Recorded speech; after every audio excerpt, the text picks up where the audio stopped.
Okay,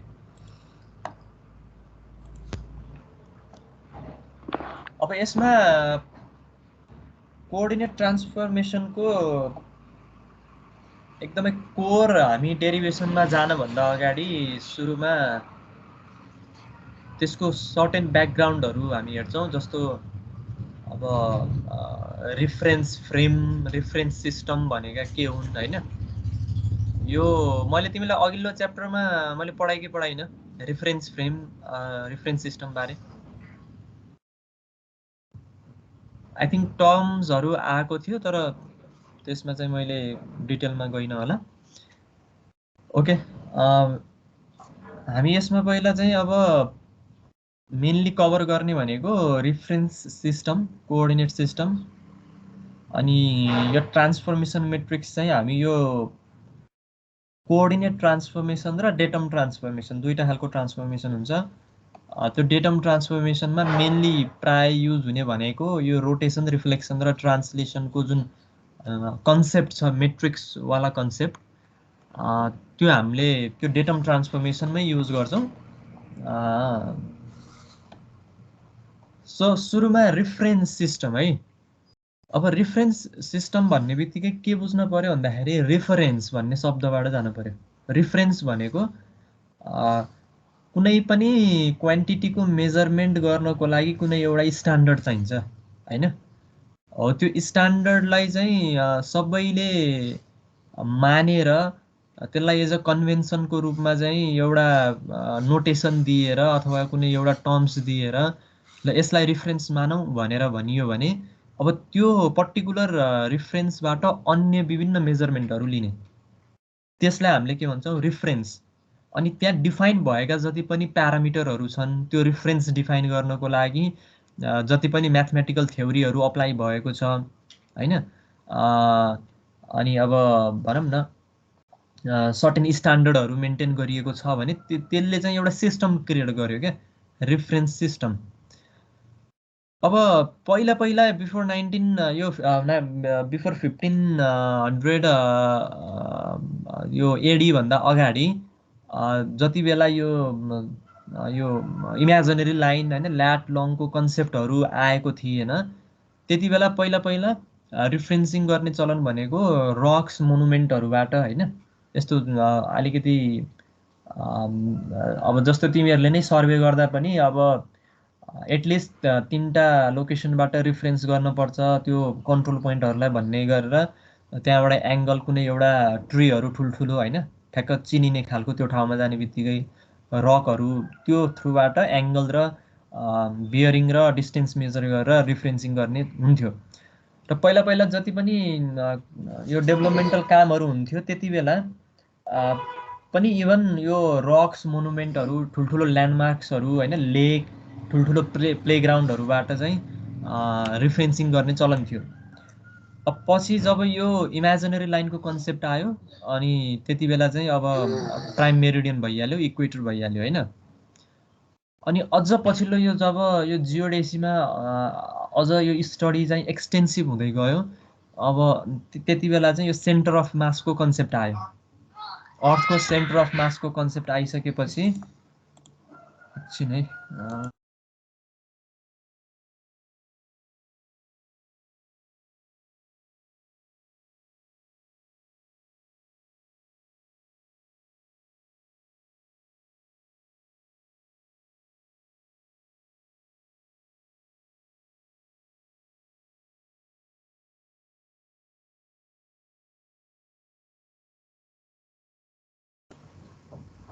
okay. अनि यो पछि आएर सेन्टर अफ मासको कन्सेप्ट आयो है। अनि एज अ त्यो सेन्टर अफ मासलाई नै एउटा स्ट्यान्डर्ड मानेर अनि त्यहाँबाट विभिन्न एक्सिसहरू, X axis, Y X axis, Z axis हैन, स्पिन एक्सिस अनि इक्वेटर र ग्रिनविच मेरिडियनको इन्टरसेक्सन अनि त्योसँग चाहिँ राइट एङ्गल अर्को म्युचुअली पर्पेन्डिकुलर भएको एक्सिस, यसरी चाहिँ यो एउटा सिस्टम चाहिँ त्यसरी डिराइभ भयो है।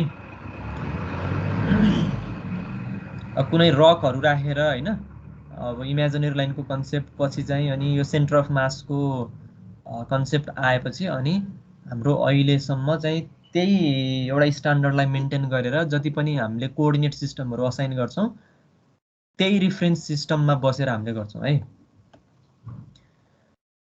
सो यो रिफरेन्स सिस्टम केमा डिपेन्ड हुन्छ भन्दाखेरि अब मेन फ्याक्टर क्या, यो रिफरेन्स सिस्टम कसरी डिफाइन गर्ने अथवा यो केमा डिपेन्ड हुन्छ कुनै पनि ठाउँको भन्ने कुरामा यो पहिला कुरो साइज अफ इलिप्सोइड होइन, हामीले साइज अफ इलिप्सोइड कस्तो बनाउने। जस्तो हामीले पढ्यौँ ग्लोबल इलिप्सोइड भनेको WGS 1984 होइन, अनि लोकल इलिप्सोइड भनेका त्यहाँ कन्टिनेन्ट अनुसार आफ्नो ठाउँलाई उपयुक्त हुने खालको त्यो इलिप्सोइड छुट्टा छुट्टै डिफाइन हुन्छ हो। अब त्यो लोकल इलिप्सोइडको साइज ग्लोबल इलिप्सोइडको जत्रो नहुन सक्छ होइन, रिफरेन्स अब सर्फेस त्यसरी फरक हुन सक्ने भयो। अब ओरिएन्टेसन, अब त्यसको चाहिँ त्यो एक्सेसको ओरिएन्टेसन कसरी मेन्टेन गर्ने होइन, त्यो लोकेसनले फरक पार्ने भयो। अब अस्ट्रेलिया अब हाम्रो नेपालमा युज हुने अब इलिप्सोइडहरू फरक फरक छन्, त्यसको साइज पनि फरक छ, त्यसको ओरिएन्टेसन पनि धेरै नभए पनि slight in the degree in the level of सेकेन्डमा चाहिँ डिफ्रेन्ट हुनसक्छ ओरिएन्टेसन पनि होइन। अनि अब स्केल कस्तो खालको बनाउने, जस्तो यो स्केल भनेको मेनली रिलेटेड टु डिस्टोर्सन होइन। हाम्रो म्याप प्रोजेक्सन किन भन्दा त्यही रिफरेन्स सर्फेसलाई हामीले पछि हामीले त्यो ग्लोबल हामीले त्यो रिफरेन्स सर्फेस 3D नै क्रिएट गरेर त्यहाँ म्यापिङ गर्ने त होइन, त्यसलाई फ्ल्याट पेपरमा प्रोजेक्ट गरेर अनि त्यहाँबाट चाहिँ 2D म्यापहरू क्रिएट गर्ने हो। अनि त्यसको लागि यो स्केलको कन्सेप्ट आउँछ, म्याप प्रोजेक्सनको कन्सेप्ट आउँछ होइन। यसरी मेनली इलिप्सोइडको साइज, ओरिएन्टेसन र स्केल होइन, कुन ठाउँमा चाहिँ कस्तो खालको डिस्टोर्सन दिने अथवा कसरी डिस्टोर्सन मिनिमाइज गर्ने। अब लोकल इलिप्सोइडहरू छ भने डिस्टोर्सन अझ मिनिमाइज हुने भयो होइन। अब ग्लोबल इलिप्सोइड छ भने लोकल इलिप्सोइडको जस्तो डिस्टोर्सन मिनिमाइज गर्न नसकिएला होइन। So it depends upon the scale and ultimately related to map projection है, म्याप प्रोजेक्सनसँग यो रिलेट हुन्छ। सो यी सबै कुराहरूलाई हामीले एउटा ठाउँमा राखेर एनालाइज गर्ने हो भने अब फाइनल्ली हामीले रिफरेन्स सिस्टम के भनेर भन्न सक्छौँ भन्दाखेरि set of prescription and convention, यी सबै एउटा प्रिस्क्रिप्सन हो नि त, साइज अफ इलिप्सोइड कसरी बनाउने, ओरिएन्टेसन के गर्ने, स्केल के गर्ने होइन, together with mathematical modelling required to define at any time triad of coordinate axis होइन।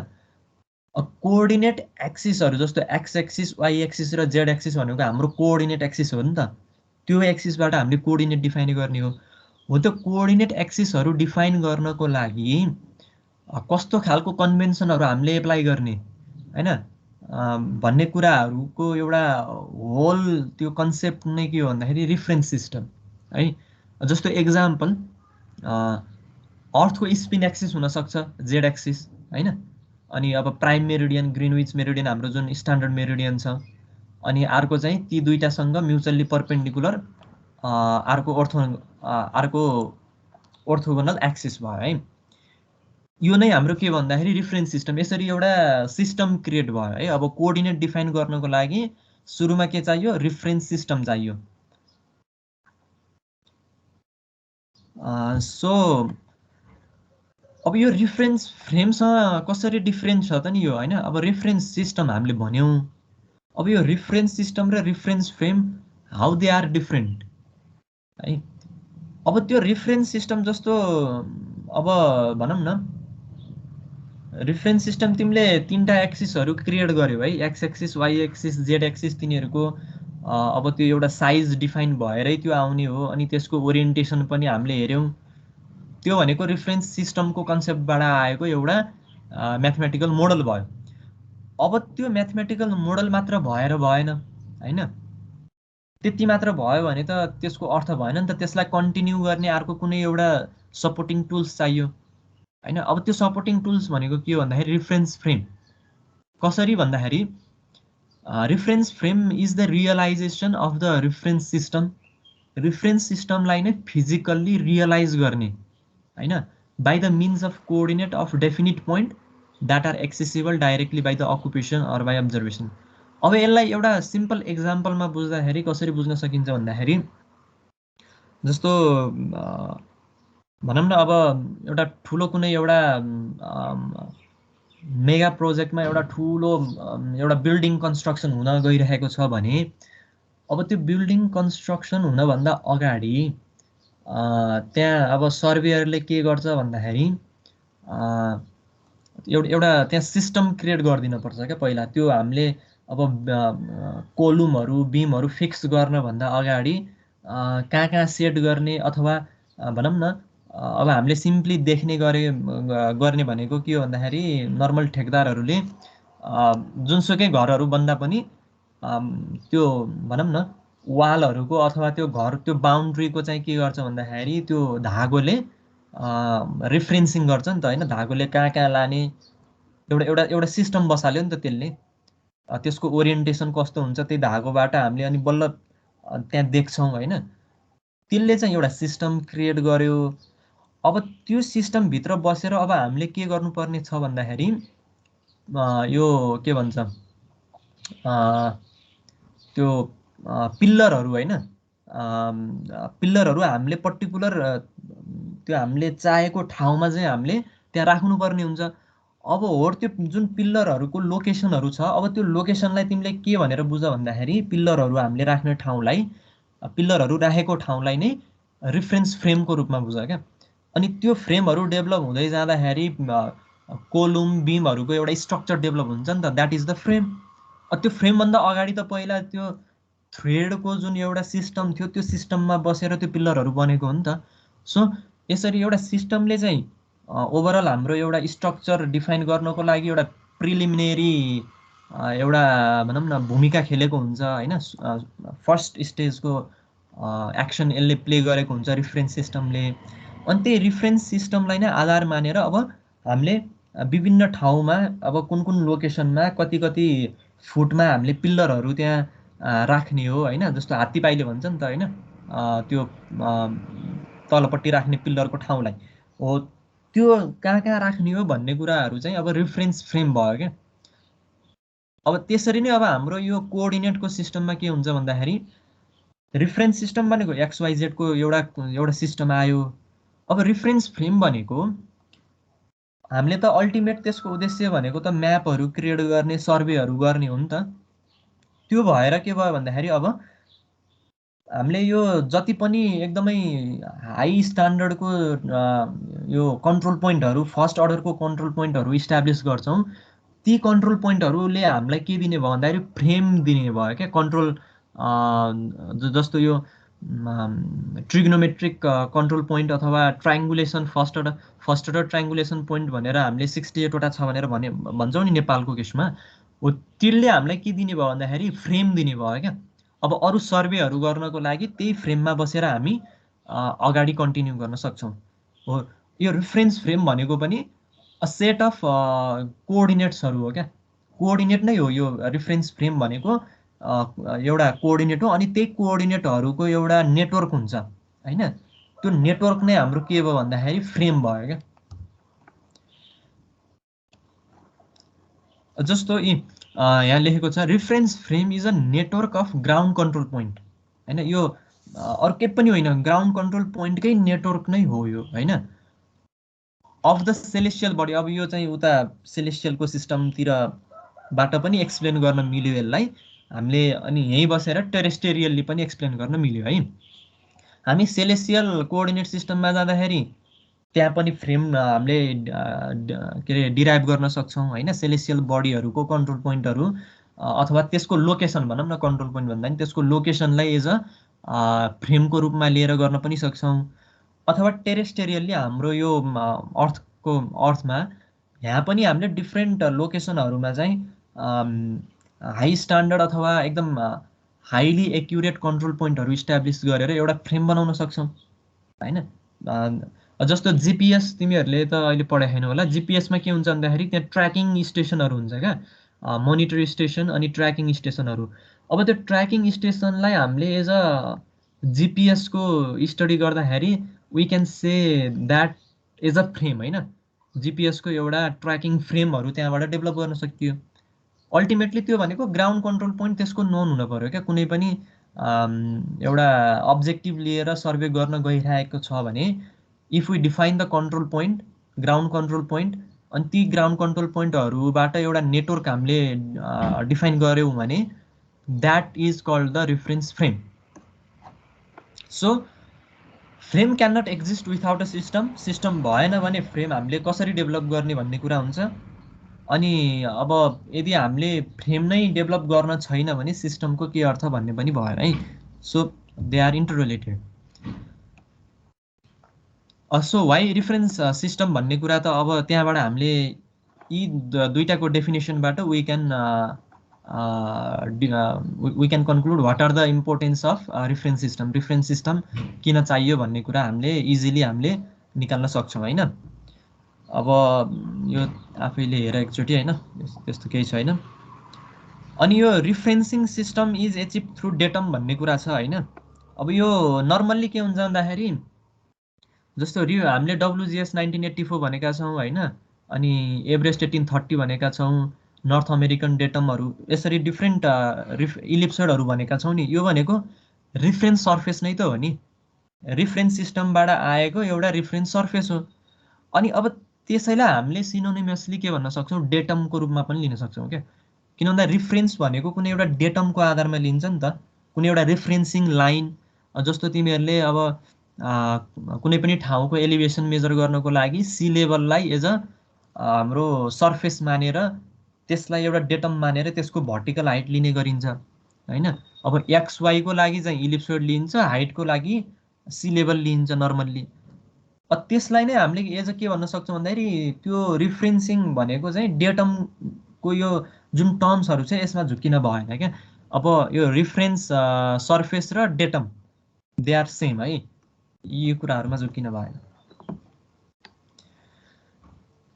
सो यी कुराहरू भयो रिफरेन्स सिस्टम र फ्रेमको भयो। अब नर्मल हामी कोअर्डिनेट रिफरेन्स सिस्टम, अब यो प्राय जसो यो ठ्याक्क एउटै सिस्टमेटिकल्ली नलेखिए पनि हामीले यो कोअर्डिनेट रिफरेन्स सिस्टम भन्दा नि कोअर्डिनेट सिस्टम मात्र भनौँ है, रिफरेन्स भने पनि भयो केही हुन्न, कोअर्डिनेट सिस्टम मेनली त्यसरी डिफाइन गरौँ भन्दा। अब हामीले सिस्टमेटिकल्ली एउटै स्लाइडमा राखेर यसलाई नपढे पनि हामीले पहिला का टपिकहरूमा यो कभर लगभग गरिसकेका छौँ होइन। अब यसमा यो प्रोजेक्टेड कोअर्डिनेट रिफरेन्स सिस्टम चाहिँ त्यसमा पर्थेन होला नर्मल्ली, तर अब यो ellipsoidal coordinate system, Cartesian coordinate system हामीले अघिल्लो क्लासहरूमा पनि हेरिसकेका छौँ। तैपनि यसको एउटा समरी जस्तो यहाँ राख्छु। जस्तो कोअर्डिनेट सिस्टममा मेनली के हुन्छ भन्दाखेरि एउटा जियोग्राफिक कोअर्डिनेट सिस्टम, अर्को चाहिँ अर्थ सेन्टर कार्टेसियन कोअर्डिनेट सिस्टम। अर्थ सेन्टर अर्थ फिक्स्ड भनिन्छ है, अझै यहाँ अर्थ फिक्स्ड नलेखिए पनि कार्टेसियन केही हुन्न, त्यो that represent the same thing है। अर्थलाई सेन्टर मानेर त्यहाँबाट कार्टेसियन कोअर्डिनेट चाहिँ डिराइभ गर्ने भन्ने हो। अनि अर्को चाहिँ जियोग्राफिक कोअर्डिनेट सिस्टम है। अब जियोग्राफिक कोअर्डिनेट सिस्टममा हामीले के हुन्छ भन्दाखेरि नर्मल्ली इलिप्सोइडल कोअर्डिनेट सिस्टममा फाइ ल्याम्डा एच भनेर पढ्यौँ नि, त्यही नै हो। जस्तो 3D र 2D होइन, यो जुनमा पनि अब कोअर्डिनेट सिस्टम यदि हामीले हाइट लिन्छौँ भने त्यो 3D भयो। अब हाइटलाई एक्सक्लुड गरेर फाइ र ल्याम्डा ल्याटरल लङ मात्र लिन्छौँ भने द्याट इज 2D। सो यसमा एउटा कुनै इलिप्सोइड छ भने त्यसमा हामीले यसको ल्याटिट्युड, यो जियोडेटिक ल्याटिट्युड है, जियोसेन्ट्रिक ल्याटिट्युड भन्ने बित्तिकै सेन्टरबाट जानुपर्छ, यो चाहिँ जियोडेटिक ल्याटिट्युड भयो।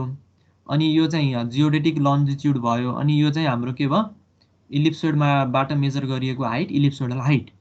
यसरी फाइ ल्याम्डा एचको जुन सिस्टम छ यो सिस्टमलाई हामीले जियोग्राफिक कोअर्डिनेट सिस्टम भनेर भन्छौँ। अनि अब 2D को केसमा जाने हो भने यदि हामीले फाइ र ल्याम्डा मात्र लियौँ भने that goes to geographic 2D है। अब अर्थ centre earth fixed Cartesian coordinate सिस्टममा के हुन्छ भन्दाखेरि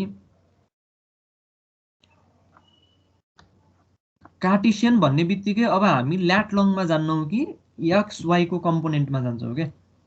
त्यही पोइन्टलाई हामीले प्रोजेक्ट गरेर इक्वेटोरियल प्लेनमा प्रोजेक्ट गरेर त्यो इक्वेटोरियल प्लेनमा त्यसको एक्स कम्पोनेन्ट कति छ, वाइ कम्पोनेन्ट कति छ। जस्तो यो पोइन्ट पी छ नि, यो पोइन्ट पी को यो फाइ ल्याम्डा एच, यो फर्स्ट यो मिडल फिगर हैन, यो बिचको फिगरमा चाहिँ के छ भन्दाखेरि फाइ ल्याम्डा एच को कन्सेप्ट भनेको यो हाम्रो के अरे जियोग्राफिक कोअर्डिनेट सिस्टममा गयो। अब यसैलाई हामीले पोइन्ट पी नै छ, अब यसलाई हामीले इक्वेटोरियल प्लेनमा प्रोजेक्ट गरेर पहिला सुरुमा भर्टिकल्ली, अनि त्यहाँबाट एक्स कम्पोनेन्ट यसको वाइ कम्पोनेन्ट लियौँ भने that represent the Cartesian coordinate system. यो एउटा पोइन्ट भयो है। अब अर्को पोइन्ट यसमा के बुझ्न पर्छ भन्दाखेरि अर्थ सेन्टर्ड भनेको छ हैन। अब अर्थ सेन्टर्ड भन्ने बित्तिकै यो अर्थको सेन्टर अफ मासलाई जनाउँछ है। अर्थको सेन्टर अफ मासलाई ओरिजिन मानेर यदि हामीले XYZ को कम्पोनेन्टमा यदि कोअर्डिनेट डिफाइन गर्छौं भने that is called earth centre earth fixed Cartesian coordinate system. अब यो भनिरहँदा अब यो जियोग्राफिकमा पनि यो ओरिजिन त यो सेन्टरै छ भन्न तिमीहरूले सक्छौ, यो पनि सेन्टर अफ मास नै मानिन्छ हैन, तर सबैको लागि मानिन्छ भन्ने छैन। जस्तो हाम्रो ग्लोबल इलिप्सोइड कुन हो? WGS 1984 हैन हो। त्यो WGS 1984 मा के भनिन्छ भन्दाखेरि इलिप्सोइडको ज्योमेट्रिक सेन्टर र अर्थको सेन्टर अफ मास हैन more or less they are coincide हैन, तिनीहरू नट मोर देन एकदमै त्यो MM को एक्युरेसी भित्र चाहिँ परेर तिनीहरू मिट भएको छ भन्ने तरिकाले त्यसरी WGS 1984 डिराइभ गरिएको हो। यो WGS 1984 को केसमा चाहिँ सेन्टर यो इलिप्सोइडको सेन्टर र हाम्रो अर्थको सेन्टर अफ मास एकै ठाउँ छ भन्न सकिन्छ। तर अरु लोकल इलिप्सोइडको केसमा फेरि के हुन्छ भन्दाखेरि ज्योमेट्रिक सेन्टर अफ इलिप्सोइड र सेन्टर अफ मास त डिफ्रेन्ट हुन जान्छ। किन भन्दाखेरि लोकल इलिप्सोइडले त त्यो लोकल एरियाको लागि मात्र फिट हुने गरेर इलिप्सोइड क्रिएट गर्दा त इलिप्सोइडले त्यो सेन्टर अर्थको सेन्टरलाई नै लिन्छ भन्ने त छैन नि त। त्यो इलिप्सोइड सानो पनि हुन सक्छ, सानो भयो भने अभियसली अर्थको सेन्टर अफ मास र इलिप्सोइडको ज्योमेट्रिक सेन्टर फरक हुन सक्छ है। यो जियोग्राफिकमा त्यसरी बुझ्न पर्यो क्या। WGS 1984 को लागि सेन्टर अफ मास र हाम्रो इलिप्सोइडको ज्योमेट्रिक सेन्टर एउटै पोइन्ट हो भन्ने बुझ्न पर्यो। तर अब अरु लोकल इलिप्सोइडको लागि त्यो फरक हुन्छ हैन, त्यो जुन तिनीहरू बीचको डिफरेन्स हुन्छ त्यो फरक हुन जान्छ लोकल इलिप्सोइडको केसमा। तर अब यदि हामी अर्थ सेन्टर अर्थ फिक्स कार्टेसियन कोअर्डिनेट सिस्टममा बसेर कुनै पनि सर्वे गर्न गइरहेका छौं भने त्यसको लागि हामीले के गर्न सक्छौं भन्दाखेरि यो सेन्टर अफ मास र सेन्टर अफ हाम्रो त्यो ज्योमेट्रिक सेन्टर चाहिँ एउटै हो भन्ने तरिकाले जानुपर्छ। यसमा कुनै डिफरेन्ट चाहिँ हुन भएन, किन भन्दाखेरि अर्थ सेन्टर भन्ने बित्तिकै अर्थको सेन्टरै हुन पर्यो है। यसमा यसरी बुझ्न पर्यो। अनि अब अरु कुराहरु त यो जेड एक्सिस एक्स एक्सिस र वाइ एक्सिस भनेको नर्मल्ली के हुन्छ भन्दाखेरि यो स्पिन एक्सिस नै भइहाल्यो। एक्स एक्सिस भनेको चाहिँ अब यो बीचको यो जुन इन्टरसेक्सन पोइन्ट छ यहाँबाट पास भएको भयो, अनि वाइ एक्सिस भनेको यी दुईटासँग परपेन्डिकुलर भएर जाने अर्को एउटा एक्सिस भयो है। सो एनदर कोअर्डिनेट सिस्टम हामीलाई यो प्रोजेक्टेड कोअर्डिनेट सिस्टम भनेर छ। यो एउटा जियोग्राफिक कोअर्डिनेट भयो, अनि अर्को अर्थ सेन्टर कार्टेसियन कोअर्डिनेट सिस्टम भयो, अनि अर्को चाहिँ अब प्रोजेक्टेड कोअर्डिनेट सिस्टम। अब यो प्रोजेक्टेड कोअर्डिनेट सिस्टमको सिग्निफिकेन्स किन भयो भन्दाखेरि अल्टिमेटली हामीले यहाँ जति पनि यो इलिप्सोइडमा कोअर्डिनेटहरु डिफाइन गरे तापनि यसलाई हाम्रो फ्ल्याट पेपरमा हैन अथवा एउटा फ्ल्याट स्क्रिनमा नै प्रोजेक्ट गर्ने उद्देश्य हो नि त हामीले। जस्तो यो पोइन्टलाई हामीले प्रोजेक्ट गरेर एउटा कुनै फ्ल्याट पेपरमा हामीले राख्ने हो। त्यसको लागि अब यहाँको यो ल्याटरल लङलाई कस्तो खाले म्याथमेटिकल मोडल एप्लाई गरेर प्रोजेक्ट गर्ने भन्ने कुरा हुन्छ। यसको लागि विभिन्न ट्रान्सफर्मेसनहरु छन् है। त्यो नै हाम्रो के भयो भन्दाखेरि यो जियोग्राफिक कोअर्डिनेट सिस्टमबाट यदि हामीले प्रोजेक्ट गरेर फ्ल्याट पेपरमा हामीले डिराइभ गर्छौं भने त्यही पोइन्ट हाम्रो के भयो भन्दाखेरि प्रोजेक्टेड कोअर्डिनेट सिस्टम भयो है। अनि अब यो प्रोजेक्टेड कोअर्डिनेट सिस्टममा तिमीहरूलाई थाहा छ, अब जीआईएसमा तिमीहरूले पनि हेर्यौ यो जुन डिस्टोर्सनको कुरा छ हैन, जति माथि गइन्छ त्यहाँ अब मर्क्याटर प्रोजेक्सन हैन, अब त्यहाँ अब प्रोजेक्सनका कुराहरू त डिफ्रेन्ट क्याटेगोरी गर्न सकिन्छ नि त, जस्तो डेभलपेबल सर्फेसको आधारमा सिलिन्ड्रिकल, एजिमुथल, कोनिकल हैन, अनि अब त्यो एस्पेक्टको रेसियोमा ट्यान्जेन्ट, सेकेन्ड, अनि अब त्यहाँ डिफ्रेन्ट अरू पनि क्याटेगोरीहरू छन् है। तिनीहरूको आफ्नो एउटा प्रपर्टिजहरू हुन्छ, एरिया कन्जर्भ गर्ने कि हैन, सेप कन्जर्भ गर्ने कि, त्यो त्यतातिर म गइनँ अहिले। जस अब प्रोजेक्टेड कोअर्डिनेट सिस्टममा चाहिँ जियोग्राफिक कोअर्डिनेट सिस्टमलाई कुनै एउटा फर्मुला प्रयोग गरेर फ्ल्याट पेपरमा ट्रान्सफर्म गर्ने हो है। यो ट्रान्सफर्म गर्दाखेरि सर्टेन डिस्टोर्सन हुन्छ, त्यो डिस्टोर्सनलाई कसरी मिनिमाइज गर्ने भन्ने कुरा पनि त्यो स्केलले चाहिँ डिटरमाइन गर्ने भयो। So this is projected coordinate system. Easting र नर्थिङको आधारमा दिइन्छ, यो हेर कुराहरू त्यही हो है, यसमा अरू खासै केही छैन। अनि अर्को एउटा सिस्टम छ हामीसँग पोलार कोअर्डिनेट सिस्टम। अब पोलार कोअर्डिनेट सिस्टममा के हुन्छ भन्दाखेरि नर्मल्ली जस्तो हामीले सुरुमै पढ्यौँ स्पेरिकल कोअर्डिनेट सिस्टम है, त्यो पनि एउटा सिस्टम हो है। अब यदि हामीले स्पियर मानेर जाने हो भने स्पियरको केसमा है। अब पोलार कोअर्डिनेट सिस्टममा नर्मल्ली कुनै एउटा पोइन्ट छ भने अर्थको सर्फेसमा, त्यो पोइन्टको बियरिङ हैन, बियरिङ मेजर गर्न पर्यो।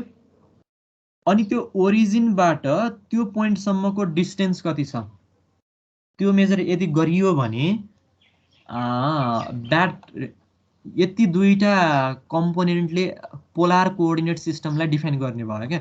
एउटा इनिसियल बियरिङ, अर्को ओरिजिनबाट यहाँसम्मको डिस्टेन्स। अब यो इनिसियल बियरिङ त जे पनि हुनसक्छ, यदि तिमीले अब ट्रु नर्थको आधारमा बियरिङ मेजर गर्ने हो भने त्यो ट्रु बियरिङ भयो हैन, अनि म्याग्नेटिक नर्थको आधारमा गर्ने हो भने त्यो म्याग्नेटिक बियरिङ भयो, ग्रिड नर्थको आधारमा गर्ने हो भने त्यो ग्रिड बियरिङ भयो। अब यहाँ डिफ्रेन्ट टाइप्स अफ नर्थ तिमीहरूले सर्वेमा पनि पढ्यौ होला, ग्रिड नर्थ हैन, ट्रु नर्थ, म्याग्नेटिक नर्थ, अनि त्यसको करस्पोन्डिङ बियरिङ है। आई थिङ्क यो सर्वे फन्डामेन्टल अफ सर्वे 1 मा चाहिँ यो डिटेलमा हेर्यो होला तिमीहरूले, आई एज्युम। सो अब यसको रिलेसन जस्तो नर्मल यो हाम्रो कार्टेसियन र पोलार कोअर्डिनेट सिस्टमलाई हामीले सँगै राखेर हेर्ने हो भने we can establish the relationship है। हामीले यो फिगरबाट रिलेसनसिप इस्टाब्लिस गर्न सक्छौँ। जस्तो यो आर छ, यसको पोलार डिस्टेन्स, अनि यसको बियरिङ चाहिँ अब यदि हामीलाई एक्स एक्सिस, यसलाई एक्स यसलाई वाइ माने रहेछ, ठिकै छ, यो 2D मा भएर है, केही भएन। अब यहाँबाट यो एक्स एक्सिसबाट यदि हामीलाई यो यसको यो जुन यो भर्टिकल एङ्गल छ, यो हाम्रो रेडियसको यो ओरिजिनबाट यो पोलसम्मको लाइनको यदि यो थाहा भयो भने हामीलाई यो vertical angle from the y axis हैन, यो भनेको बियरिङ भयो हैन, यो हामीले डिराइभ गर्न सक्छौँ यदि यो थाहा भयो भने। अथवा नर्मल्ली हामीले डाइरेक्टली बियरिङ पनि हामीले डिराइभ गर्न सक्छौँ, निकाल्न सक्छौँ, अब्जर्भ गर्न सक्छौँ हैन। अनि यो थाहा भयो भने हामीले साइन र कसको फर्मुला लगाएर वी क्यान डिराइभ। यदि हामीलाई आर र यो एजिमुथ दिएको छ, आर र बियरिङ दिएको छ भने, बियरिङ देख्यो भने हामीलाई यो एङ्गल थाहा हुने भयो। अनि यदि आर र थीटा दिएको छ भने वी क्यान क्यालकुलेट एक्स र वाइ हामीले इजिली क्यालकुलेट गर्न सक्छौँ हैन। यदि अब हामीलाई एक्स र वाइ मात्र दिएको छ, अब यो एक्स र वाइको हेल्पबाट आर र थीटा निकाल भन्यो भने अब एक्स र वाइको रिजल्टेन्ट भनेको आर भइहाल्यो, हामीले पाइथागोरस थ्योरम लगाएर आर निकाल्न सक्छौँ। अनि अब यो थीटा फाइन्ड आउट गर्नको लागि ट्यानको फर्मुला लगाएर हामीले निकाल्न सक्ने भयौँ। अनि यो एङ्गल थाहा हुने बित्तिकै हामीले यो बियरिङ चाहिँ निकाल्न सक्छौँ है। यसरी वी क्यान कन्भर्सली हैन, एउटा कार्टेसियनबाट पोलार कोअर्डिनेट अथवा पोलार कोअर्डिनेटबाट कार्टेसियन इन अ 2 वे हामीले यसरी निकाल्न सक्छौँ। सो ट्रान्सफर्मेसन, अब यो त भयो हाम्रो नर्मल कोअर्डिनेट सिस्टमहरू। अब यसमा स्पेरिकल कोअर्डिनेट सिस्टम पनि त्यहाँ छ, त्यो सुरुकै हाम्रो च्याप्टर 3 मा त्यो डिस्कस गरिसकेका छौँ। अब यसमा ट्रान्सफर्मेसनको यो मुख्य कुरा भयो है। अब अब ट्रान्सफर्मेसन पनि दुई प्रकारको ट्रान्सफर्मेसन हुन्छ मेनली। एउटा डेटम ट्रान्सफर्मेसन, अब डेटमलाई नै ट्रान्सफर्म गरेर त्यसपछिको फर्दर प्रोसिड्युरहरू कसरी गर्ने भन्ने कुरा भयो। अनि अर्को हुन्छ यो कोअर्डिनेट ट्रान्सफर्मेसन है, एउटा कोअर्डिनेट ट्रान्सफर्मेसन, अर्को डेटम ट्रान्सफर्मेसन। अब यो कोअर्डिनेट ट्रान्सफर्मेसन भन्नाले जस्तो हामीसँग एउटा रिफरेन्स, हामीसँग डेटम एउटा मानम छ WGS 1984 है। अब त्यो WGS 1984 मा हामीले मानौँ एकचोटि पोइन्ट पी को हामीले जियोग्राफिक कोअर्डिनेट सिस्टममा त्यसको कोअर्डिनेट मेजर गरेका छौँ पोइन्ट पी को। अब त्यही डेटममा अब हामीले डेटम चेन्ज गरेका छैनौँ है, त्यही डेटममा त्यही पोइन्टलाई अब हामीले XYZ को कम्पोनेन्टमा लगेर कार्टेसियन कोअर्डिनेट सिस्टममा हेर्ने हो भने that represent the coordinate transformation within the datum. एउटै डेटममा रहेर पनि कोअर्डिनेट ट्रान्सफर्म गर्न सक्ने भयौँ, त्यो भनेको नर्मल्ली कोअर्डिनेट ट्रान्सफर्मेसन भयो। अब अर्को डेटम ट्रान्सफर्मेसनमै के हुनसक्छ भन्दाखेरि WGS 1984 लाई नै हामीले एभरेस्ट 1830 मा कन्भर्ट गरेर अनि डेटम अनि कोअर्डिनेट को चाहिँ फर्दर क्यालकुलेसन यदि गर्छौँ भने that represent the datum transformation है। एउटा कोअर्डिनेट ट्रान्सफर्मेसन हाम्रो विदिन द एउटै रिफरेन्स फ्रेममा पनि हुनसक्छ अथवा रिफरेन्स फ्रेम चेन्ज गरिसकेपछि पनि चेन्ज हुनसक्छ भन्न खोजेको डेटम है। एउटै डेटममा पनि हामीले कोअर्डिनेट ट्रान्सफर्मेसन गर्न इजिली सक्ने भयौँ अथवा डेटम चेन्ज गरिसकेपछि त्यसमा पनि कोअर्डिनेट ट्रान्सफर्मेसन गर्न सक्ने भयौँ, त्यो भनेको हाम्रो कोअर्डिनेट ट्रान्सफर्मेसन भयो। अब डेटम ट्रान्सफर्मेसन भन्नाले WGS 1984 बाट एभरेस्ट 1830 मै कन्भर्ट गरेर यदि गरिन्छ भने त्यो के भयो भन्दाखेरि डेटम ट्रान्सफर्मेसन भयो है। सिम्पल। कोअर्डिनेट ट्रान्सफर्मेसन भनेको कोअर्डिनेट नै कोअर्डिनेट सिस्टम जुन छ नि हामीले अघिल्लो स्लाइडमा पढ्यौँ नि, फाइ ल्याम्डा एचबाट XYZ मा कन्भर्ट गर्ने अथवा XYZ बाट फाइ ल्याम्डा एच मा कन्भर्ट गर्ने, त्यो भनेको कोअर्डिनेट ट्रान्सफर्मेसन भयो। डेटम ट्रान्सफर्मेसन भनेको WGS 1984 डेटमलाई नै हामीले WGS 1984 डेटममा कन्भर्ट गरिदिने, त्यो भनेको हाम्रो डेटम ट्रान्सफर्मेसन भयो। सुरुमा हामी चाहिँ ट्रान्सफर्मेसनको जनरल कन्सेप्ट र त्यसको डेरिभेसन हेर्छौँ र त्यसपछि डेटम ट्रान्सफर्मेसन चाहिँ कसरी गर्न सकिन्छ भन्ने त्यो चाहिँ पछि हेर्छौँ है। त्यो अर्को क्लासमा हेर्छौँ, आज चाहिँ कोअर्डिनेट ट्रान्सफर्मेसनको हेर्छौँ। सो यसले चाहिँ यो डेटम ट्रान्सफर्मेसनको लागि 9वटा प्यारामिटर चाहिन्छ भनेर यसले भनेको छ। त्यो हामी पछि हेल्मर्ट्ज ट्रान्सफर्मेसनमा हामी त्यो पछि हेर्छौँ। अहिलेलाई नर्मल्ली हामी कोअर्डिनेट ट्रान्सफर्मेसन नै हेर्छौँ है। अब यो जुन डेटम ट्रान्सफर्मेसनमा हामीले एउटा ट्रान्सलेसन गर्नुपर्ने हुन्छ ओरिजिनलाई हैन, अनि ओरिजिनबाटै हाम्रो रोटेसन एङ्गल कसरी रोटेट गर्ने भन्ने हुन्छ। अनि अर्को scale factor is related to हाम्रो प्रोजेक्सन अनि अल्टिमेटली डिस्टोर्सनलाई कसरी मेन्टेन गरेर लाने हो त्यो आधारमा हाम्रो स्केल फ्याक्टर डिटरमाइन हुने भयो। अनि change in ellipsoid, semi major axis र फ्ल्याटनिङ, यो सेमी मेजर एक्सिस र फ्ल्याटनिङ यसरी एउटा दुईटा तीनटा चारवटा पाँचवटा छवटा 7 8 9 यी 9वटा प्यारामिटरहरू भयो क्या। यी 9वटा प्यारामिटरहरूलाई हामीले युज गरेर पछि हेल्मर्ट्ज ट्रान्सफर्मेसनको एउटा अनि स्पेसल केस चाहिँ हामी कन्फर्मल ट्रान्सफर्मेसन त्यहाँ छ, त्यो कन्फर्मल ट्रान्सफर्मेसनमा हामी यी कुराहरू यो मेट्रिक्सका कुराहरू एप्लाई गरेर हेर्छौँ है। सो त्योभन्दा अगाडि पहिला अब कोअर्डिनेट ट्रान्सफर्मेसन हेरौँ। कोअर्डिनेट ट्रान्सफर्मेसन भन्नाले अघि मैले भने फाइ ल्याम्डा एच कुनै एउटा जियोग्राफिक कोअर्डिनेट सिस्टम तिमीलाई दिएको छ पोइन्ट पी को भने त्यही पोइन्ट पी लाई हामीले XYZ है, यहाँ XP यो पोइन्ट पी को भएर XP YP ZP लेखेको छ। XYZ फाइ ल्याम्डा एच लाई हामीले XYZ मा कन्भर्ट गर्ने अथवा XYZ लाई फाइ ल्याम्डा एच मा कन्भर्ट गर्ने हो भने that is coordinate transformation. So सुरुमा अब हामी यदि फाइ ल्याम्डा एच दिएको छ भने XYZ मा कसरी कन्भर्ट गर्ने पहिला त्यो हेरौँ। त्यसको लागि सर्टेन हामी म्याथमेटिकल एक्सप्रेसनहरू डिराइभ गर्दै गर्दै जानुपर्छ, धेरै छैन यसमा। सो फ्रम फिगर, यो फिगरबाट यदि पोइन्ट पी दिएको छ है, यहाँ पोइन्ट पी दिएको छ भने सुरुमा अब हामीले के गर्न सक्छौँ भन्दाखेरि यसलाई पोइन्ट पीबाट हाम्रो जुन स्पिन एक्सिस छ, यो स्पिन एक्सिससम्म हामीले यसको यो जुन परपेन्डिकुलर डिस्टेन्स छ यो चाहिँ हामीले क्रिएट गर्न सक्छौँ हैन।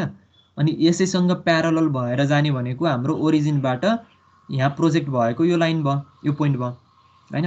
अब यो फिगरबाट we can say that x is equals to p cos lambda, y is equals to p sin lambda भन्न सकिन्छ हैन। अब यो ल्याम्डा भनेको चाहिँ हाम्रो, मैले यहाँ लेख्न भुलेछु,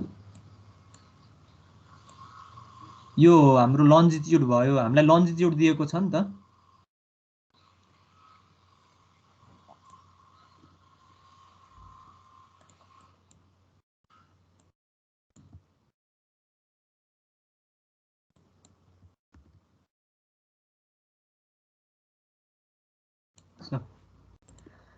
ओके,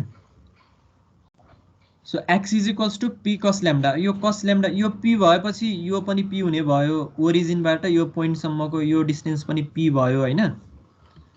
यसलाई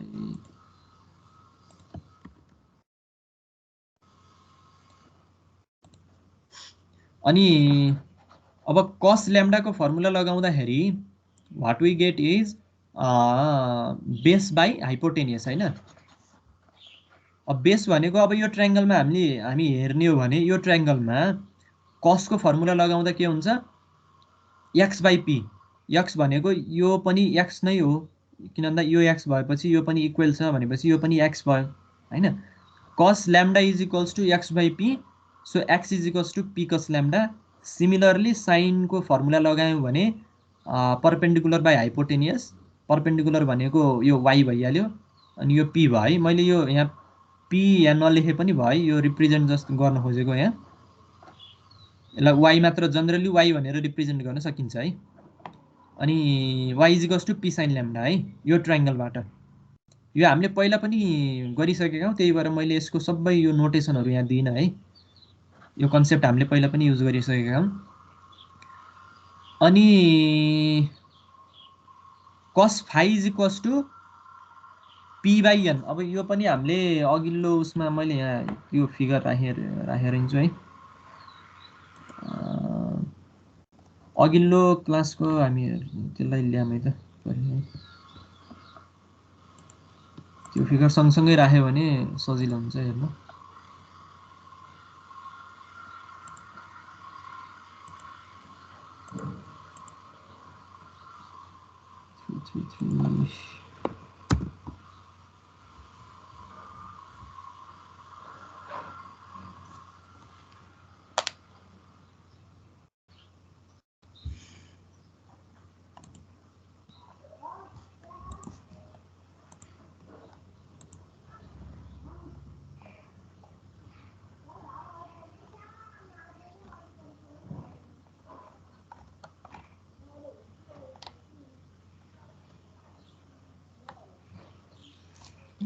cos phi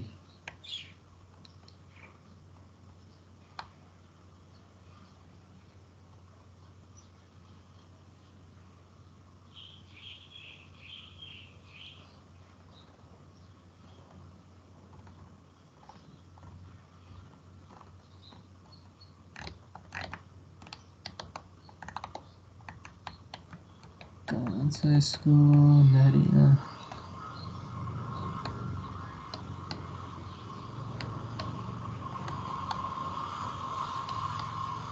स्लाइड नंबर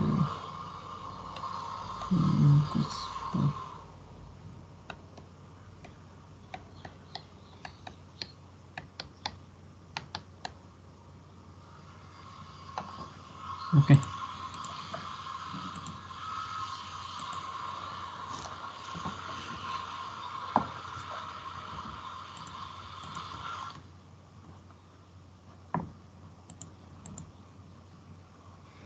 जस्तो अब यसमा हामीले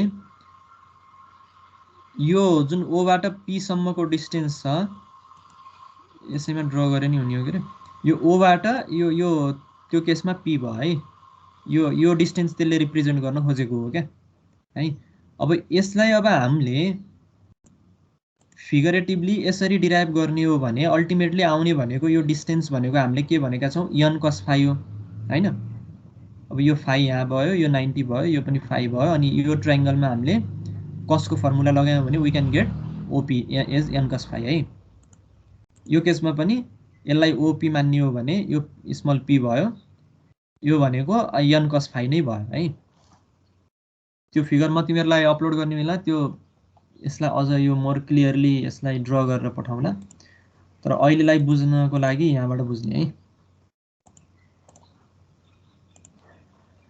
so cos phi is equals to p by n यो n भनेको हामीले हेरिसक्यौं p is equals to n cos phi so यो x is equals to p cos lambda छ भनेपछि p को ठाउँमा हामीले के रिप्लेस गर्न सक्छौं n cos phi रिप्लेस गर्न सक्यौं हैन अब n cos phi into cos lambda अनि y is equals to n cos phi into sin lambda अनि यो z is equals to b square by a square into n sin lambda यो हामीले अघिल्लो भन्दा पनि अघिल्लो आई थिंक यसैमा हुन पर्छ यतापट्टि कहीं न कहीं हामीले त्यो हेरेका छौं है माथि त हैन यतापट्टि हो क्या ओके यसमा हो कि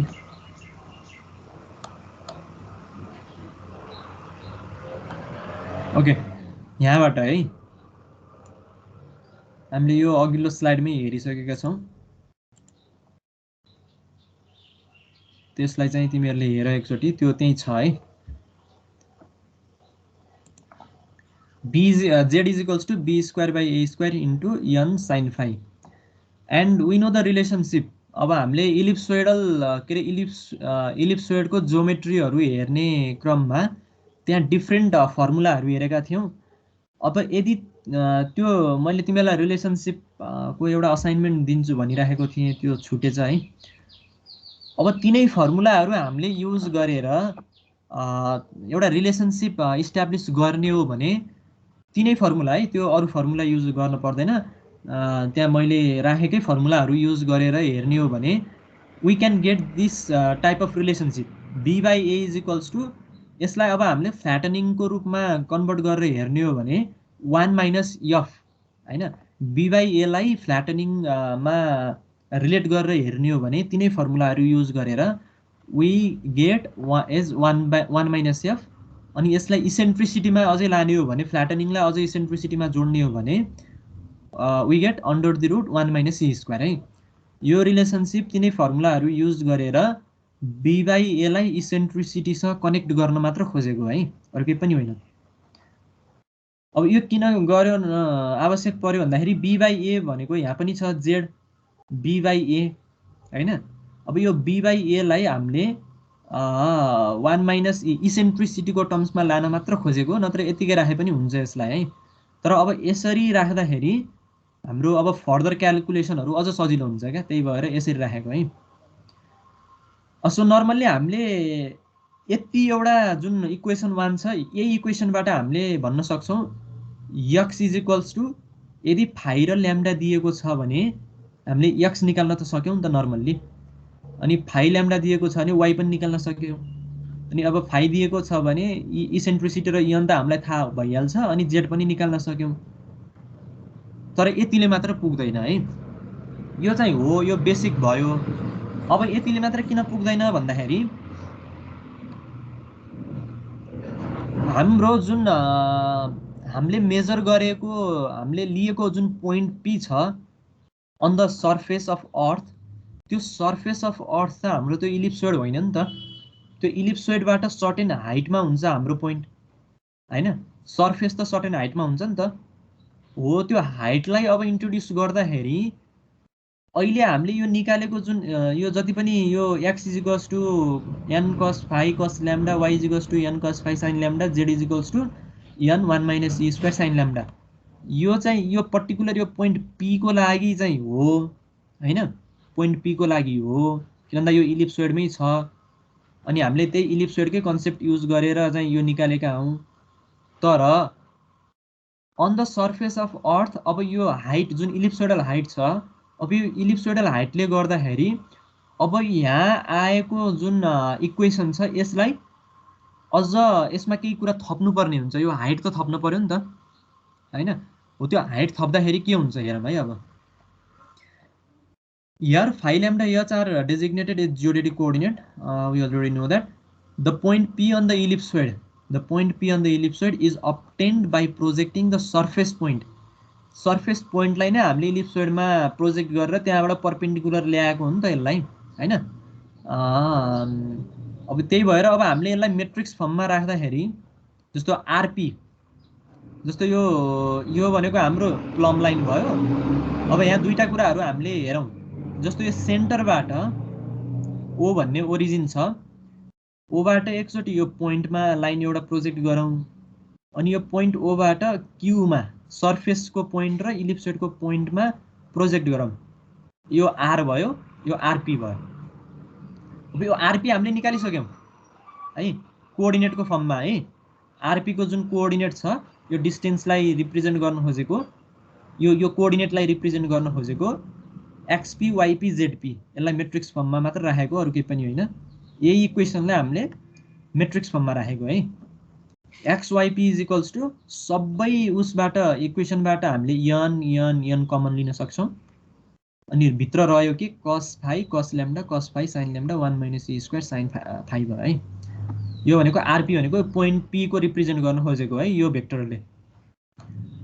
भेक्टरले के रिप्रेजेन्ट गर्यो भन्दाखेरि n यो भित्रको इक्वेसनलाई रिप्रेजेन्ट गर्यो है यो भयो हाम्रो पोइन्ट पी को लागि कोअर्डिनेट भयो अब यो h लाई हामीले इन्ट्रोड्युस गर्दाखेरि के कुरा ध्यान दिन पर्छ भन्दाखेरि जुन यो हाम्रो प्लम लाइन छ नि यो प्लम लाइन कन्टिन्युअसली यो पोइन्टमा आयो के रे कन्टिन्युअसली अब हामी यहाँबाट हेर्ने हो भने यसरी अपवर्ड गयो अनि फेरि कन्टिन्युअसली त्यही डाइरेक्सनमा हैन यिनै फाइ ल्याम्डा h लाई नै मेन्टेन गरेर यही ल्याटिट्युड यही लंगिट्युडलाई नै मेन्टेन गर्दै यो माथि सर्टेन हाइट h सम्म पुगेको हो सो अब यसमा यो युनिट भेक्टरको कन्सेप्ट ल्याउनु पर्यो अब युनिट भेक्टरले के रिप्रेजेन्ट गर्छ भन्दाखेरि कुनै पनि भेक्टरको कन्टिन्युएसनलाई जनाउने हो नि त इन एंगुलर फर्म हैन जस्तो हाम्रो यहाँसम्म हेर्दा पनि फाइ ल्याम्डा त्यही हो हैन यो पोइन्टमा हेरे पनि यो पोइन्टमा हेरे पनि यो पोइन्टमा हेरे पनि यो पोइन्टमा हेरे पनि अब यो पोइन्टमा हेरे पनि यो पोइन्टमा हेरे पनि यो प्लम लाइनको जुनसुकै पोइन्टमा हेरे पनि फाइ र ल्याम्डा त उही हुन्छ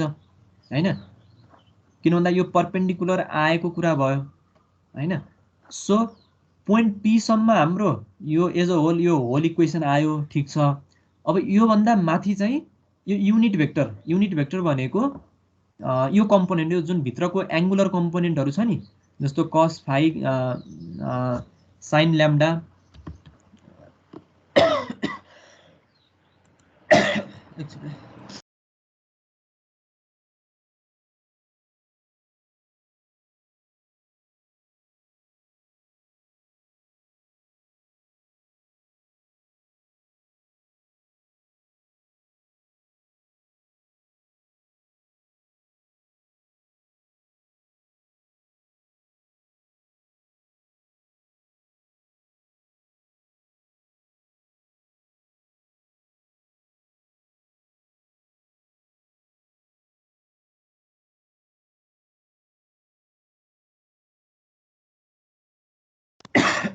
sorry okay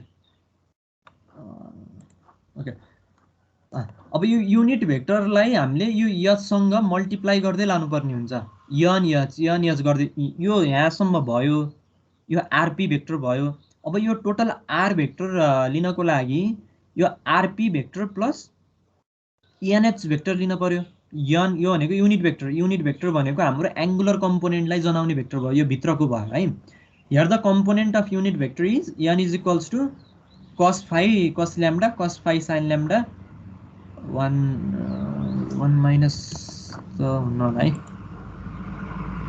yes कपी गर्छ एंगुलर कम्पोनेन्ट मात्र हुन्छ यसमा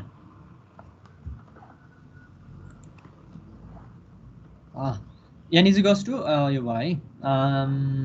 अनि finally for surface point Q को लागि अब हाम्रो फाइनल इक्वेसन आयो। अब r is equals to rp plus nh, r is equals to rp plus nh।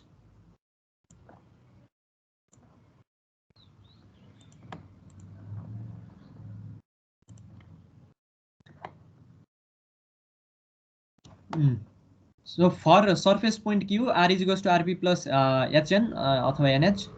So r is equals to xyz। अब हाम्रो फाइनल xyz भनेको त यो xyz is equals to rp भनेको चाहिँ अघिल्लो इक्वेसनबाट आयो n cos phi cos lambda n cos phi sin lambda n 1 minus e square हो है सर। त्यो rp प्लस ns चाहिँ त्यो के ट्रायंगल लबाट हो कसरी हो त्यो? यो भेक्टर रिजल्टेन्ट भेक्टर।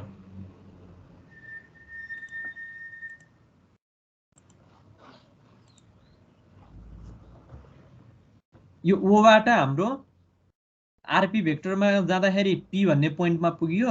अनि अब यसमा यो h मात्र हामीले जोड्दाखेरि चाहिँ यसको कुनै एउटा डिरेक्सन छ भन्ने कुरा बुझिदैन। त्यही भएर यसमा यो जुन एंगुलर कम्पोनेन्ट छ यिनै एंगलहरु युज गरेर यदि त्यो युनिट भेक्टरमा हामीले त्यसलाई मल्टिप्लाई गर्यौं भने that converts into the vector हैन। यो h भनेको त एउटा म्याग्निट्युड मात्र हो नि त, क्वान्टिटी मात्र हो हाइट भनेको। यसलाई कुनै एउटा भेक्टरसँग मल्टिप्लाई गर्यौं भने अथवा यो युनिट भेक्टरले यसलाई मल्टिप्लाई गर्यो भने दैट बिकम्स द भेक्टर। यसले डाइरेक्सन दिने भयो। अब सो फाइनल डाइरेक्सन भनेको हाम्रो के भयो भन्दाखेरि ओ बाट क्यू सम्म जाँदाखेरिको फाइनल डाइरेक्सन भनेको यो आर भेक्टर भयो नि त। यो भेक्टरको साइन भयो यहाँ खासमा। R vector is equals to RP vector plus NH vector हुने भयो क्या। त्यसरी आएको है यो ट्रायंगलबाट भन्दा पनि भेक्टरको लबाट है। सो आरपी भनेको हाम्रो अघिल्लो यो इक्वेसनबाट आयो। अनि एनएच भनेको एन भनेको हाम्रो यो युनिट भेक्टर भयो। युनिट भेक्टरमा चाहिँ एच ले मल्टिप्लाई गर्ने हो, एच भयो। सो फाइनल्ली अब यसलाई समेसन गरेर कमन लिएर गर्ने हो भने we can get x is equals to n plus h cos phi cos lambda, y is equals to n plus h cos phi sin lambda, अनि z इज इक्वल्स टु यी दुईटाको simplification गरेर हेर्ने हो भने 1 plus e square n plus h sin phi है। यो यहाँ एउटा छुटेछ क्या है, यसमा यो ब्राकेट पनि हुन्छ है। त्यस तिमीहरूले सिम्प्लिफाई गरेर हेर्यो भने यो आउँछ है। सो यसरी हाम्रो xyz चाहिँ हाम्रो फाइ ल्याम्डा x, यदि तिमीलाई फाइ ल्याम्डा र h दिएको छ भने x निकाल्न सकियो नि त। अब फाइ ल्याम्डा h को भ्यालु यो एक्सप्रेसनबाट तिमीले सिधै एप्लाई गर्यो भने हामीले कार्टेसियन कोअर्डिनेटमा निकाल्न सक्यौं। Similar case for y। अनि z को लागि पनि फाइ अनि फाइ र h मात्र भयो भने नि पुग्यो यसलाई है, z लाई ल्याम्डा चाहिएन। यो त भयो फाइ ल्याम्डा h दिएको बेला xyz निकाल्ने कुरा भयो। अब xyz दिएको क्रममा फाइ ल्याम्डा h निकाल्ने प्रोसिजर पनि त्यही हो हुनलाई, तर जस्ट त्यही एक्सप्रेसनहरु तिनै हुन्। हामीले यो भन्दा अरु धेरै एक्सप्रेसन हामी हेर्दैनौं। तर यसमा के हुन्छ भन्दाखेरि the inverse procedure for phi lambda h from given xyz is perform iteratively. अब यसमा सर्टेन एउटा एज्युम्सनबाट जानुपर्ने हुन्छ भनेको आइटरेसन गर्दै गर्दै गर्दै जानुपर्ने हुन्छ है। त्यो अहिले हामी हेर्छौं। अब पोइन्ट के रे small p is equals to x square plus y square हो हैन। हामीलाई यो फिगरबाट थाहा छ। जस्तो यो p भनेको यो त रिजल्टेन्ट हो नि त। जस्तो यो x भयो यो y भयो भनेपछि यो p भनेको के भयो under the root x square plus y square हो। यो पनि x हो नि त, यो x भएपछि यो पनि x भयो। अनि यो हाम्रो रिजल्टेन्ट p हो। So p is equals to x square plus y square को अन्डर द रुट है। यो त्यहाँबाट आयो। अनि x र y भनेको अब हामीले निकालिसकेका छौं। x भनेको यो एक्सप्रेसन भयो, y भनेको यो एक्सप्रेसन भयो है। अनि अब यसलाई तिमीहरूले सिम्प्लिफाई गरेर finally n plus h cos phi, n plus h cos phi यसमा पनि छ, n plus h cos phi यसमा पनि छ।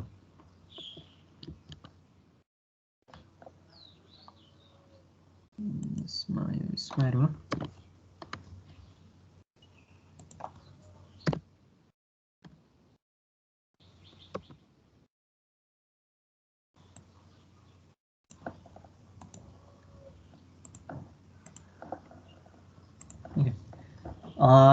यसलाई हामीले हेर्ने हो भने n plus h cos phi बाहिर आउँछ under the root cos square lambda plus sin square lambda. This expression tends to be 1, यो चाहिँ 1 हो। So finally p is equals to n plus h cos phi, यसलाई equation asterisk मानौँ। अनि हामीसँग we have z is equals to n plus h minus e square n sin phi, त्यही यही एक्सप्रेसनलाई खोलेर लेखेको है। यो जुन z छ नि हाम्रो, यो z भन्ने एक्सप्रेसन जुन आयो नि 1 minus e square n plus h sin phi लाई नै हामीले यसरी लेखेका हौँ है, यो मल्टिप्लाई गरेर h ले उसलाई। अनि यसलाई एस्ट्रिक डबल एस्ट्रिक मानौँ इक्वेसन। अब डिवाइड गरौँ, यसले यसलाई dividing double asterisk by single asterisk भनेको z लाई p ले डिवाइड गर्दाखेरि हामीले n plus h minus e square n sin phi divide by n plus h cos phi। अब यसलाई यो n प्लस h यहाँ छ हैन, अनि n प्लस h यहाँ पनि छ। अथवा पर्टिकुलर अब यसलाई सिम्प्लिफाई गरेर हामीले हेर्ने हो भने प्रत्येक उसमा यो जुन यो एउटा क्वान्टिटी छ n, यो h क्वान्टिटी छ माइनस e स्क्वायर n जुन क्वान्टिटी छ, यिनीहरूलाई यो डिनोमिनेटरले छुट्टा छुट्टै डिवाइड गरेर यो n र h को कम्पोनेन्टलाई पछि फेरि सँगै राखेर हेर्ने हो भने n प्लस h यहाँ पनि छ, n प्लस h यहाँ पनि छ, 1 आउने भयो हैन। अनि यो कम्पोनेन्टमा हेर्ने हो भने e स्क्वायर n अनि n प्लस h, यसमा क्यान्सल हुन पर्ने कुरा कुनै पनि छैन। So 1 minus e square n plus h, अनि यो साइन बाई कसलाई सुरुमै हामीले बाहिर राखेर tan मा कन्भर्ट गर्यौं, साइन बाई कस भनेको tan भयो है। यो एक्सप्रेसन बुझिन्छ नि हैन। यो छुट्टा छुट्टै कम्पोनेन्टलाई यो डिनोमिनेटरले छुट्टा छुट्टै डिवाइड गरेर अनि यसको र यसको एलसीएम लिएर हेर्ने हो भने n प्लस h र n प्लस h क्यान्सल हुन्छ, त्यो 1 आइहाल्छ। अनि 1 माइनस अनि यो कम्पोनेन्ट रह्यो e square n divide by n plus h गर्यो भने यो जस्ता तस्तै रहने भयो। अनि tan phi भनेको sin बाई cos हामीले सुरुमै लियौं। अब tan phi लाई लेफ्ट साइडमा त्यही साइडमा राखेर अब यसलाई अर्को साइडमा लाँदाखेरि अब 1 by 1 minus e square n by n plus h आउँछ। अब त्यसलाई एकदम सिम्प्लिफाइड फर्ममा लेख्दाखेरि इन्भर्सको रूपमा हामीले लेख्न सक्छौँ है। यो इन्भर्स हो है, यो माइनस अलि माथि, यो 1 अलि माथि हुनुपर्ने हो, तलमा छ इन्भर्स हो है। यो यसले रिप्रेजेन्ट गर्न खोजेको इन्भर्स, किनभने यो अर्को साइडमा जाँदाखेरि यो इन्भर्स भएर जान्छ नि त, 1 डिवाइड बाई यो भएर जान्छ। अनि यसलाई फेरि माथि ल्याउँदा इन्भर्सको हामीले डिनोसन गर्न सक्छौँ notation. So tan phi is equals to z by p 1 minus e square n by n plus h को इन्भर्स। यसलाई इक्वेसन एस्ट्रिक ट्रिपल एस्ट्रिक मानौँ है।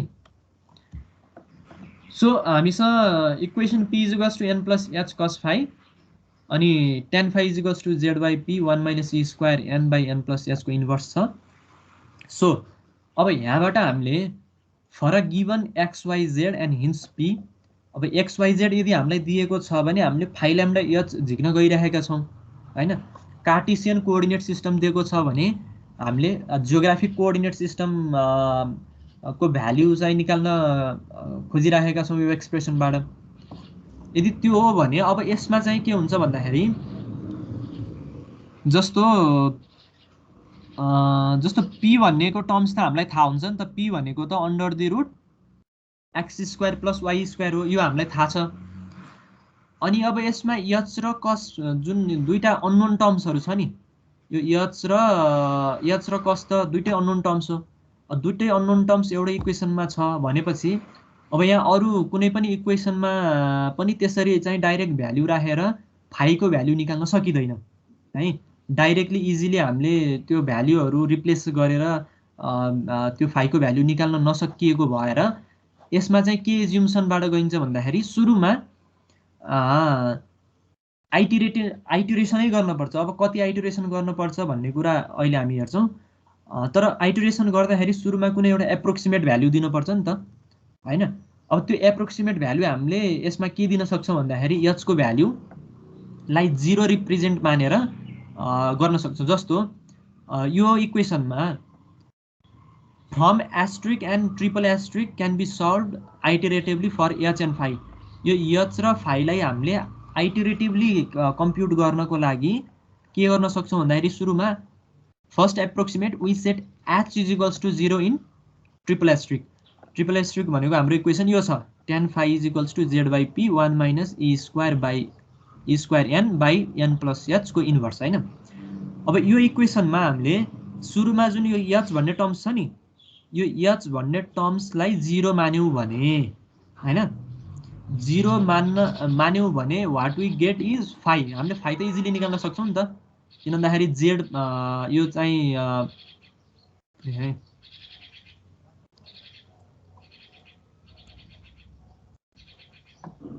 जस्तो यहाँ छ नि त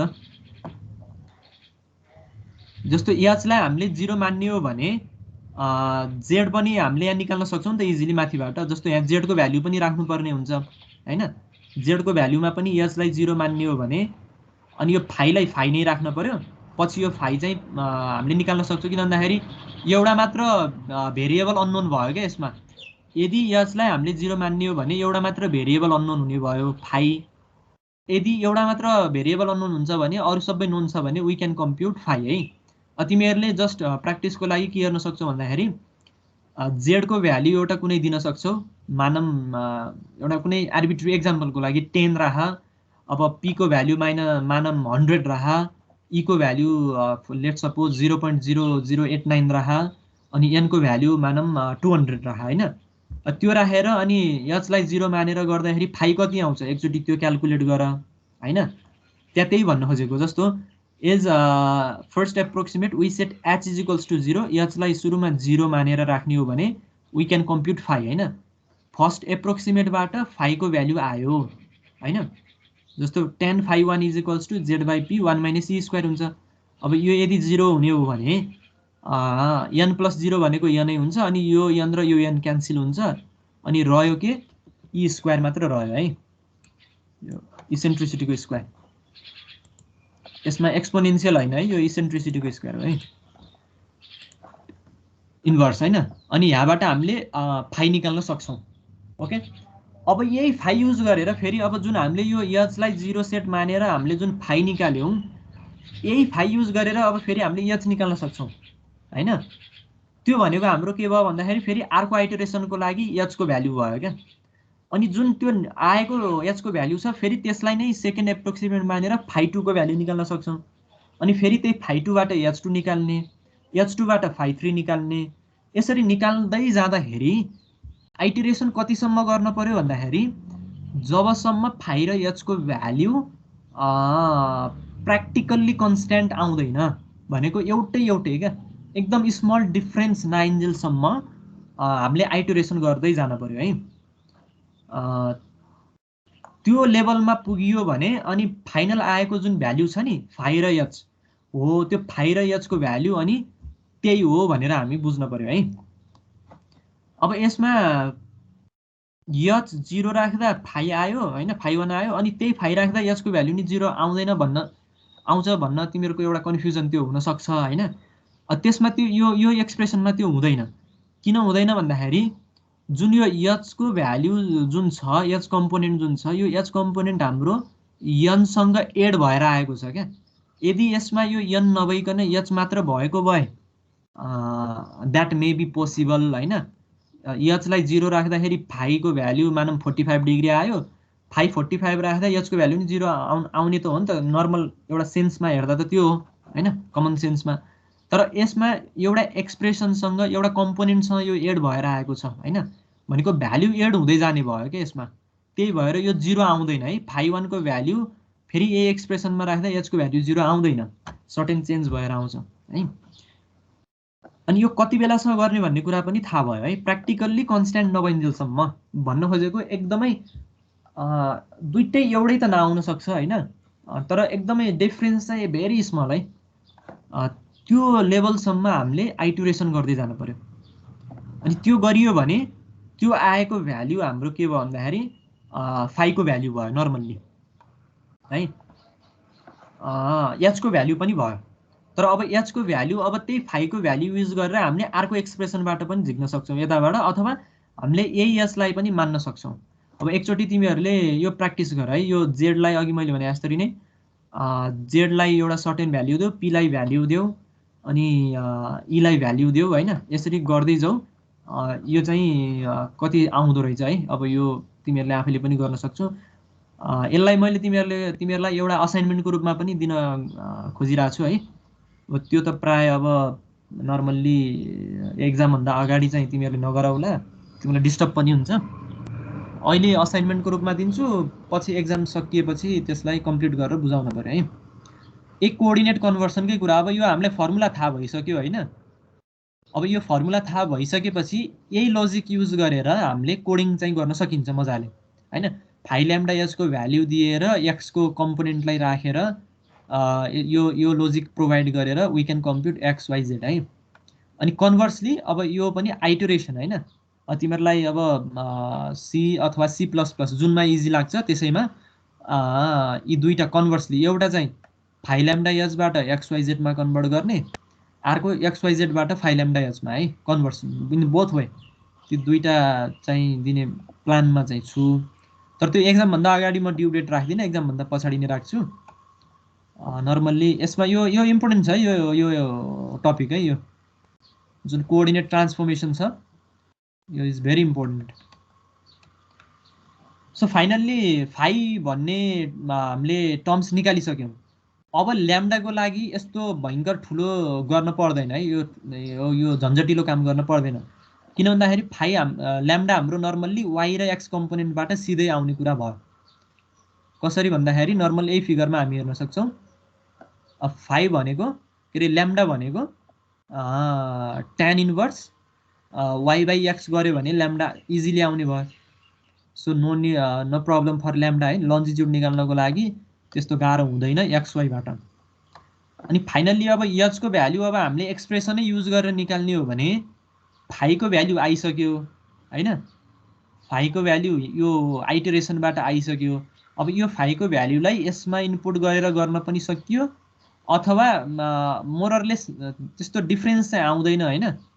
अथवा यही एचलाई पनि लिन सकियो, अथवा यही फाइलाई त यो फाइ भइहाल्यो। एचको लागि यो एक्सप्रेसन युज गर्न पनि सकियो, आइदर हामीले यो पनि लिन सकियो है। त्यस्तो भास्ट डिफ्रेन्स चाहिँ आउँदैन, स्लाइट डिफ्रेन्स आउन सक्छ। तर एउटा स्ट्यान्डर्ड के छ भन्दाखेरि यो हामीले जति पनि आइटरेसन गऱ्यौँ यो आइटरेसन चाहिँ हाम्रो फाइ निकाल्नको लागि मात्र आइटरेसन गरिएको भन्ने बुझ्न पर्यो होइन। अनि यो फाइ आइसकेपछि इजिली हामीले एच चाहिँ यो कम्पोनेन्टबाट यो एक्सप्रेसनबाट निकाल्न सक्छौँ। सो फाइ हाम्रो यो एप्रोक्सिमेसनबाट आयो आइटरेसनबाट, ल्याम्डा नर्मल ट्रिग्नोमेट्रीबाट आयो, अनि एच भन्ने जुन टर्म्स छ हाम्रो इलिप्सोइडल हाइट, त्यो इलिप्सोइडल हाइट यदि हामीलाई फाइ नोन भयो भने we can compute ellipsoidal height. यसरी in a both way phi lambda एचबाट एक्स वाइ जेडबाट फाइ ल्याम्डा एच है। यसरी कन्भर्सली हामीले निकाल्न सक्छौँ। अब यसपछि हामी अर्को क्लासमा गर्छौँ। त्यसमा चाहिँ हामी डेटम ट्रान्सफर्मेसनको बारेमा हेर्छौँ है। हजुर सर त्यो अनि हामीले त त्यो के भन्छ नि फाइ र एच त माथिबाट निकाल्यौँ, त्यसलाई भ्यालिड नमानेर अब नयाँ एचलाई चाहिँ भ्यालिड मान्ने हो। नयाँ एचलाई भ्यालिड मान्ने। अब किन भन्दाखेरि त्यो अब डिफ्रेन्ट लिटरेचरमा के हुन्छ भन्दाखेरि कुनै कुनै पेपरहरू मैले हेरेको थिएँ त्यसमा एज अ एचलाई पनि एज अ इलिप्सोइडल हाइटको रूपमा मानेर लेख्न पनि सकिन्छ भनेको छ होइन। तर नर्मल्ली हाम्रो जुन एक्सप्रेसन हामीले निकालेका छौँ यो म्याथमेटिकल्ली जुन p is equals to under the root X square plus Y स्क्वायरबाट p निकाल्यौँ, अनि यही एक्सप्रेसन युज गरेर n plus H cos phi निकाल्यौँ। यसलाई चाहिँ एज अ स्ट्यान्डर्ड फर्मुला मानेर यदि फाइ नोन भयो भने वी क्यान कम्प्युट एच भनेर त्यसरी चाहिँ डिफाइन गरेको धेरै लिटरेचरमा त्यसरी पाइन्छ है। त्यही भएर यसलाई चाहिँ भ्यालिड मान्दा बेटर हुन्छ यसलाई भन्दा है। किन भन्दाखेरि अब यस्तो हुन्छ क्या, अब यो फाइलाई फेरि तिमीले लिएर एच निकाल्यौ भने एच त फेरि अर्कै आउँछ नि त हैन। थोरै डिफ्रेन्समा भए पनि भ्याल्यु त फरक आउँछ नि त। यो आइटरेसन त एकदम यो भन्नाले अब एकदमै दुईटै एक्ज्याक्ट भ्याल्यु पनि आउँदैन। आइटरेसनको त्यो इम्पोर्टेन्स के अरे त्यो ब्युटी नै त्यही हो क्या। एक्ज्याक्ट भ्याल्यु दुईटैको पनि आउँदैन, तर एकदम भास्ट डिफ्रेन्स पनि हुँदैन हैन, एकदमै नजिक नजिक हुन्छ, क्लोज टु बी एकदम नियरली एउटै हैन, इक्वल हुन्छ, तर स्लाइट थोरै डिफ्रेन्स हुन्छ। त्यही भएर अब यो फाइबाट फेरि अब यो एचलाई नै हामीले फाइनल एच मान्ने हो भने फेरि फाइको भ्याल्यु यसमा आइटरेसन गर्ने हो भने एचको भ्याल्यु डिफ्रेन्ट आउन सक्छ। सो यसलाई भ्यालिड मान्ने भन्दा पनि बाई एक्सप्रेसन, म्याथमेटिकल एक्सप्रेसनबाट जुन भ्यालिड एक्सप्रेसन आएको छ त्यसैलाई भ्यालिड एक्सप्रेसन मानेर त्यहाँबाट आएकै इक्वेसनलाई भ्यालिड मानेर जानु पर्यो है, यो एक्सप्रेसनलाई मान्नु पर्यो है।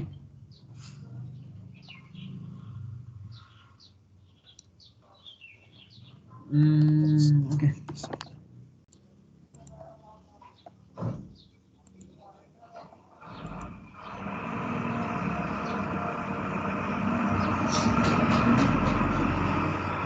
अडचालिस जनामा 29 जना के सबैलाई के युरो कप लागेको हो कि के हो?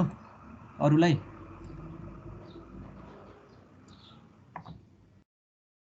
एटेन्डेन्स हुनुपर्छ है, तिमीहरू हुनुपर्छ। यहाँ अहिले डिपार्टमेन्टले धेरै कडा नियम ल्याइराखेको छ, यसमा अलिकति घाटा पर्न सक्छ तिमीहरूलाई।